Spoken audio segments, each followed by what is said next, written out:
What's up, Tailgaters? My name is Tailgate Nate. Welcome to my channel, and Pac-12 predictions are done. We have 3 conferences down now in my road to predict all 133 FBS level college football teams this summer. Guys, that means I'm doing your favorite team. So hit the subscribe button and ring the bell if you want to know when your favorite team has a video up. And hey, there are more ways than that you can help me support my channel. You're already doing one right now by watching this video, and you can do more by liking, commenting, sharing, really anything else you guys can think of to help support my channel. That would mean a lot to me. Let's go ahead, break down what we saw in the Pac-12.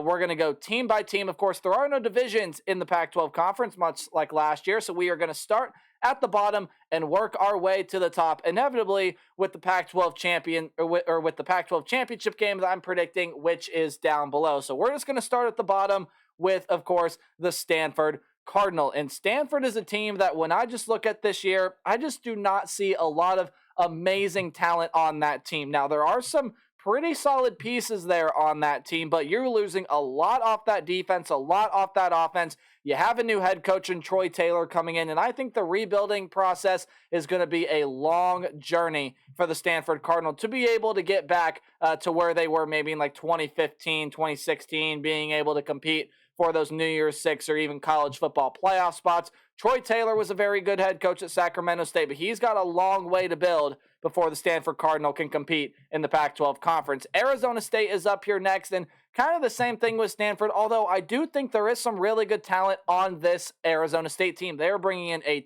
ton of transfers. A lot of them can really help boost this team this year.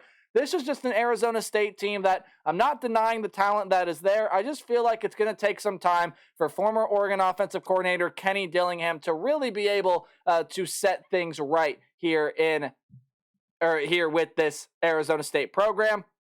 I think they're going to need some years to, maybe not this year, but next year or the year after really is when I think Arizona State is going to start to get things going there. So they are sitting at 11th in the Pac-12. Colorado is here sitting at 10th. Now, the one thing I have to say about Colorado is I think this team can finish anywhere from 10th all the way up to maybe 3rd or 4th in the conference. It just all depends on what happens with this roster, right? We all know that Deion Sanders has flipped Colorado on its head. That roster is entirely new, and there are a lot of very new and exciting pieces to this Colorado team this year.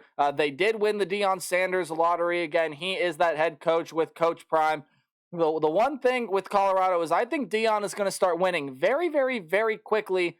I just do not know if it is going to be right this year. I think Colorado is going to be very competitive in pretty much every game they play, but I also think they're going to have their struggles with this roster trying to build some connections. Now, Deion Sanders, this is not a mix and match roster. He went out and he got the guys that he thought could play the best football that Deion Sanders wants to play. Colorado has an expectation, or not necessarily an expectation, but they have something in them that can make them a lot better than the 3-9 team. That's just the way I'm predicting them this season. Cal is here at 9th in the Pac-12, and I got to tell you, I really do like this Cal team a lot. I really do like it a lot. The only thing that is holding Cal back from making a bowl game is that schedule. They have to play the top 7 teams that you see on the standings board and the top 7 teams in my Pac-12 power rankings when it comes to 2023. And they also have Auburn as an out of conference game. They got some very nice pieces at quarterback coming in to be to replace Jack Plummer, whether it be Sam Jackson or Ben Finley. A lot of good pieces on that defense there as well. I think Cal's going to be a very, very good football team. I think they're well coached. I just think that tough schedule holds them out of the postseason. But with Arizona over here, they do have a tough road. And look, one of Arizona or Cal, in my opinion, is going to be making a bowl game this year, if not both. I do not think neither of them will be going bowling this season. I think one or the other, if not both, will make the postseason. My pick just happened to be the Arizona Wildcats. They got some tough games on their schedule, too. They also have to go on the road. I believe it's on the road to play Mississippi State. That's going to be a very hard game there with Will Rogers still there. But when you take a look at this Arizona team, Jaden Delores back at quarterback. He's got a lot of nice pieces on especially the wide receiver room, but the running back room is pretty solid as well. The one thing with Arizona this year is they have to replace a butt-ton of talent defensively. We'll see if those holes are going to be able to get filled. If they can, Arizona could be a lot better than their 6-6 record shows, but I do have them going bowling and winning. That tiebreaker over Arizona is Washington State, who sits here at 7th in the conference. Washington State, same kind of story. They got a really good quarterback coming back with Cameron Ward. The only difference being they still have a lot of very nice pieces in the wide receiver room. They're just all new. They're all fresh out of the transfer portal.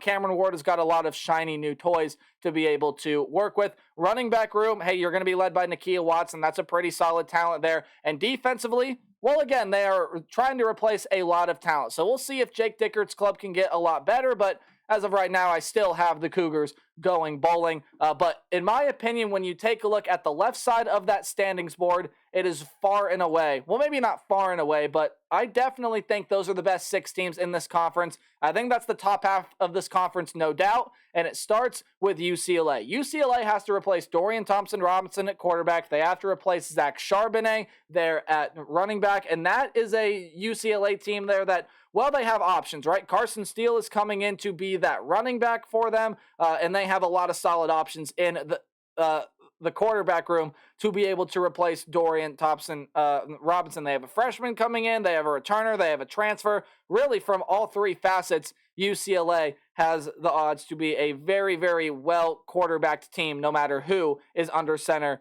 for the Bruins in 2023. Oh, and the defense has a lot of nice pieces as well, but I just happen to like the 5 teams above them a lot more. Oregon State is a team that I really think has potential to get to Las Vegas, to get to a Pac-12 championship game. DJ Uiagalelei is coming in there at quarterback. The former Clemson quarterback is coming over to be that player. They have a stud in the running back room in Damian Martinez, Deshaun Fenwick back there as well. And while the wide receiver room maybe leaves something to be desired, while the defense may leave some holes that they need to fill, most notably Omar Spates, who I believe is left through the transfer portal, I think Oregon State is a very well-coached team by Jonathan Smith, and I think they have all the makings to be a Pac-12 sleeper this year. 9-3 is what I got for them, sitting 5th in the conference. But Oregon sits here at 4th in the conference. They just end up losing a tiebreaker to Utah, virtue of a head-to-head loss. Oregon's going to be a very, very good team this year. I think with Bo Nix at quarterback, he is a Heisman sleeper. Really showed what he could do last year. Was phenomenal at times. Granted, he had some not great moments, but was phenomenal at times. There's a lot of talent in that running back room and in the wide receiver room. And the defense, while okay, it's definitely got some question marks entering the year, there are a lot of talented transfers that are transferring into that program. But Oregon ultimately falls short of a Pac-12 title, much like the Utah Utes. I think they fall short of a Pac-12 title here as well. Cam Rising is coming back. However, he is on knee surgery, or I should say is coming off knee surgery. I believe it was an ACL. So who knows when he's going to be healthy and ready to go. There's growing optimism. He'll be ready before the season starts. Is he 100%? Is he not? Who knows? But Utah, I think, even though they lose Clark Phillips and a lot of other pieces, I think that's still going to be a very physical defense. I think Utah's still going to be a very, very good football team. They're well coached by Kyle Whittingham, and I think Utah is going to be a team here to watch out for in the Pac-12. They can definitely make that Pac-12 title game. But the 2 teams I have in the Pac-12 title game, well, let's start with the Washington Huskies, and I really like this football team entering 2023. Michael Penix Jr. is one of the best quarterbacks in the entire nation, one of the Heisman frontrunners there as well. He's got one of the best wide receiver groupings across the entire country. There are 3 really good weapons there for them. And defensively, I know the pass defense was not great last year, but if that can get better, and I think it will improve here in 2023, and if that defensive front 7 can stay healthy, especially in that linebacking unit, oh boy, is this a Washington team that you got to watch out for. They're going to be dangerous offensively, and if healthy, very, very dangerous defensively.